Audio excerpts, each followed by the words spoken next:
साबिक वज़ीर आज़म नवाज शरीफ की साहबजादी मरियम नवाज और उनके दामाद कैप्टन रिटायर्ड सफदर पेशी के लिए एहतसाब अदालत में पेश हुए। इस मौके पर सिक्योरिटी के सख्त इंतजाम किए गए। इस्लामाबाद की एहतसाब अदालत ने 2 रेफरेंसेस में नवाज शरीफ के वारंट गिरफ्तारी जारी कर दिए हैं।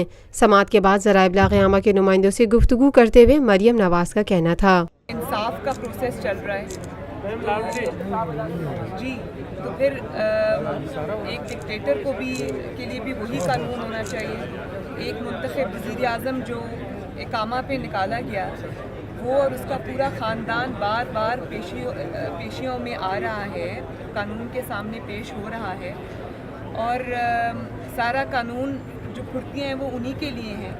और जो कमर दर्द का झूठा बहाना करके मुल्क से चला गया, उसको निकाला गया, उसको भगाया गया, उसको सेफ एग्ज़िट दिया गया।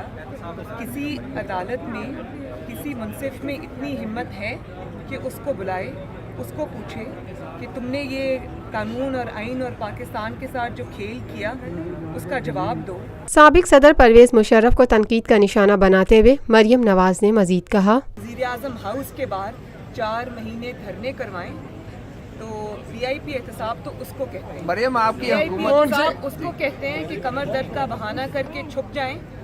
और यहाँ पर एक जो मुंतखब वज़ीर आज़म था, जिसको इकामा पे जिसकी नाअहली हुई, उसकी वाइफ को कैंसर है, वो बीमार हैं, और वो बार बार वहाँ से आके वो भी और उनकी बेटी भी पेश हो रहे हैं, और इसको आप VIP एहतसाब कह रहे हैं।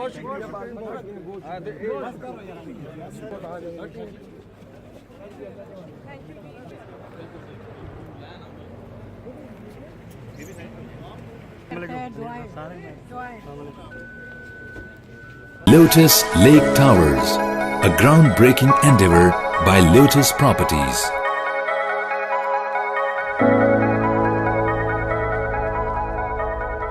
यह है खबर का जहां और आप देख रहे हैं TNN TV।